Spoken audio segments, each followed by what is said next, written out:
Lähdetään seuraamaan UEFA Champions Leagueen ensimmäistä karsintakierrosta, nyt Panevesysin ja HJK:n kohtaamisella tässä tiistaina.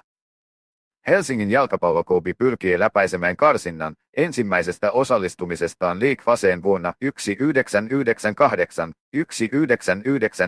lähtien. Tähän haasteeseen HJK sijoittuu tällä hetkellä UEFA:n seurajoukkueiden rankingissa sijalle 128, paras suomalainen joukkue, Panevesysin ollessa sijalla 318, neljänneksi paras liettualainen joukkue. Tarkasteltaessa HJK:n nykytilannetta, joukkue on Veikkausliigassa ensimmäisellä sijalla, tasapisteissä KuPSin ja SJK:n kanssa.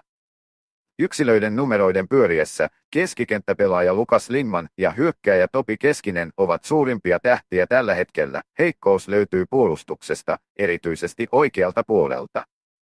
Muistaen viimeisimmät kokoonpanot, HJK tulee todennäköisesti pelaamaan muodostelmassa 3-5-2, maalivahtina Jesse Öst, puolustajina Halme, Toivio ja Diogo Thomas, keskikentällä Kouassivi Benissan, Lukas Lindman, Sarpei, Hostikka ja Pallas, hyökkäjinä Planne ja Keskinen.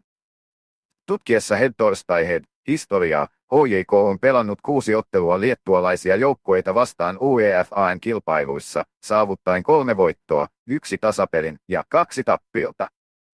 Matemaatikot ennustavat 63% voittomahdollisuutta HJK:lle ja 15% Panevetsysille, vaikka ottelu pelataankin vieraskentällä. Tarkistimme myös ajan ja lähetyksen. Ottelu alkaa kello 18.30 suorana lähetyksenä HJK TV-alustalla.